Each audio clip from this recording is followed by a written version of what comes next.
As the containment percentage on the 8-ball fire increases throughout the day, that's a good sign that firefighters are getting the upper hand.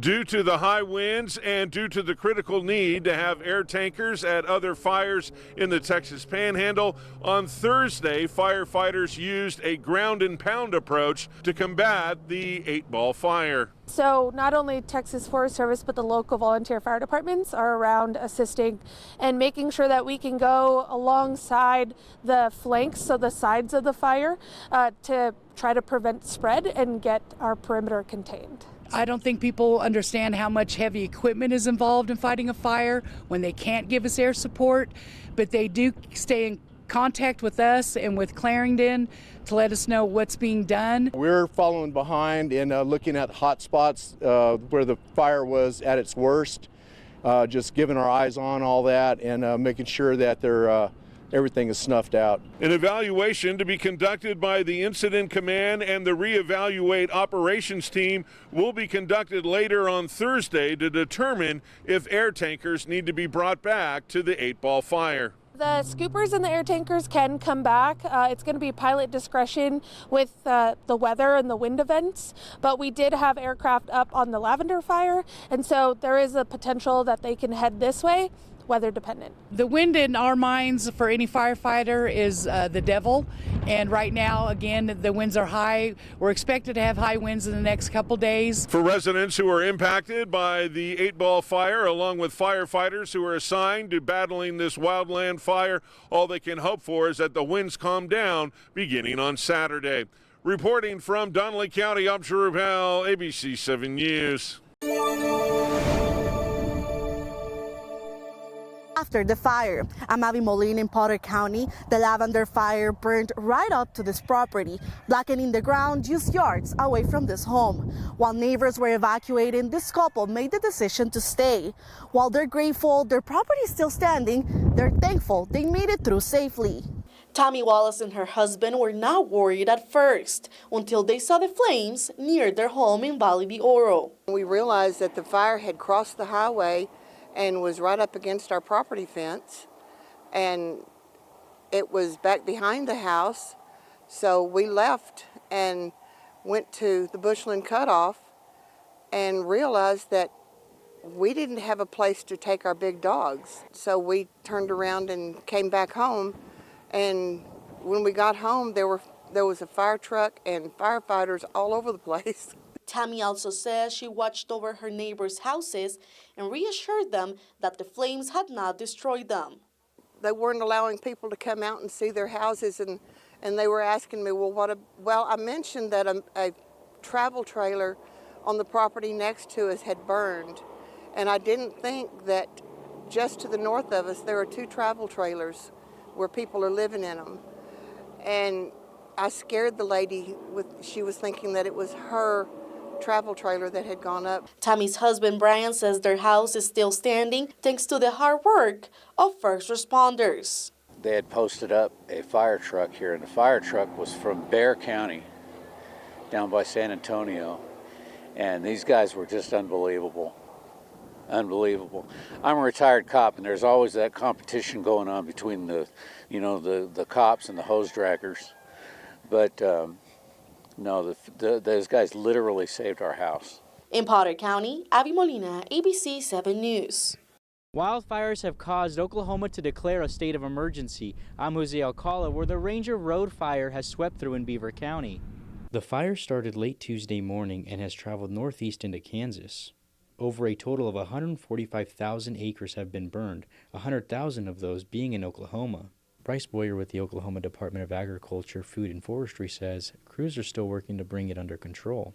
We have had some aerial support today. The winds have been a little bit lower, especially this morning.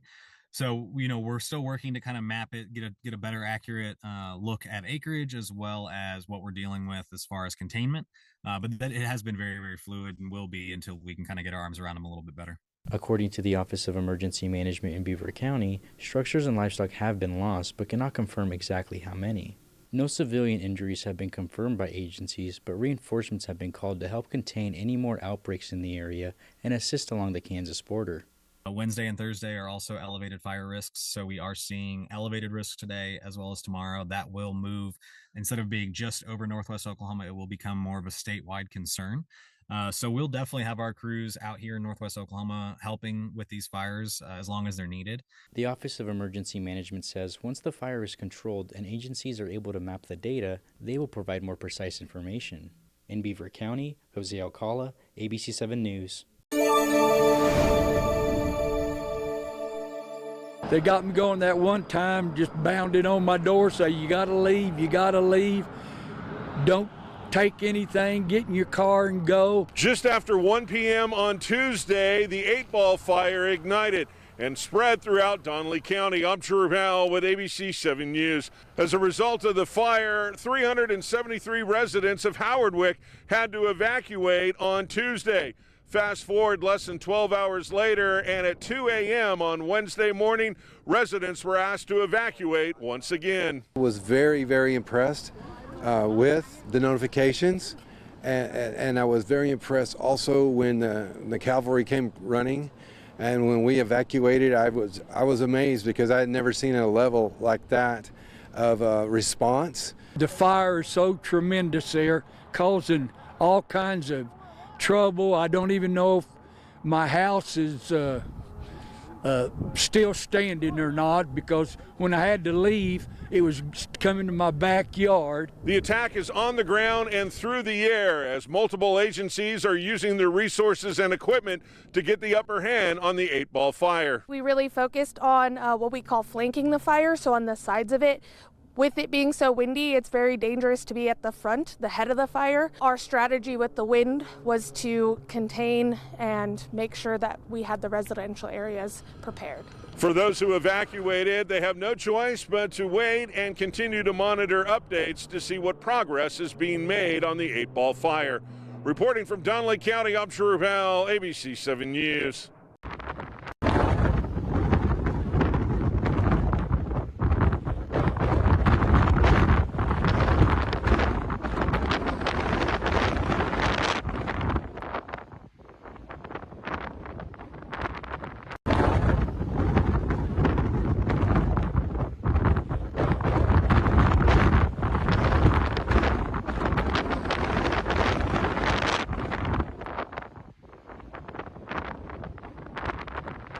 We're here in Chelsea where fire crews say they've been working on this fire for 2 days now. They say the blaze has burned about 200 acres or a little bit more, but they say containment is at 80%. We have about, like I said, over 200 acres of trees on fire. It's very heavy wood, so even these trees that aren't showing fire can be on fire in the middle of it, burning plumb to the top and throwing embers off into the unburned area. We're just hoping to be able to keep everything contained with the wind staying up. We know the wind's supposed to die about 2 a.m., but we're still having some spot fires. But moving forward, we're just trying to keep everybody safe and make sure that the fire stays contained. It's gotten around a bunch of houses, about 8 to 10 in this area. We did do some evacuations in this area, but luckily no structures were lost. Now, officials tell us that this fire originally started in Craig County and it moved over to Rogers County. Now the fire is in 2 different places with different crews from Veneta and different areas coming over to help. The forestry's here with 2 bulldozers. It's been a lot of help from Nowata County and Mays County and Craig County. It's just, we're fortunate to have such a good work relationship with these other counties. Danielle Huliocano, News Channel 8. Now, those wildfires do continue to consume parts of the Panhandle tonight, including a massive fire in Beaver County, destroying more than 283,000 acres so far. Same fire injured 3 Ralston volunteer firefighters. Fox 25's Emma McAndrews met with one of those firefighters today. Joins us live in studio. Emma, how's he doing? Adam, Randy Masters is one of those 3 firefighters on that truck that we reported on earlier this week that had crashed and overturned while trying to help the community. Today, Randy left the hospital and is headed home, and he says he's just thankful to be here. I literally thought that was it. I thought we were done for. Those were Randy Masters' thoughts right after he realized he had been thrown from his team's fire truck after crashing into a canyon.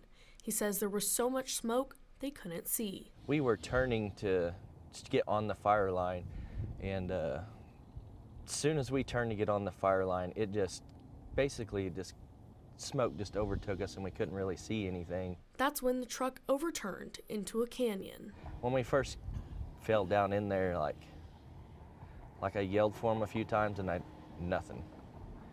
And then I tried to take off to climb up the ravine, and that's when I figured out like something's not right with my foot. I couldn't do anything. So basically, and then the fire was right there on top of us. Randy recalls the moment he called for help. I had 2% left on my phone. Thank God that my phone was still in my pocket.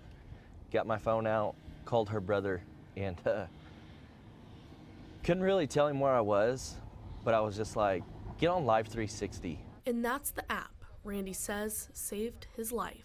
And I'm so glad we have it, because if we didn't have it, there's no telling how long we would have been there. I only had 2% left on my phone whenever I was calling, so there's no telling if I would have been able to give him the exact directions, you know, where we were. I don't know how long it would have actually taken them without Live 360.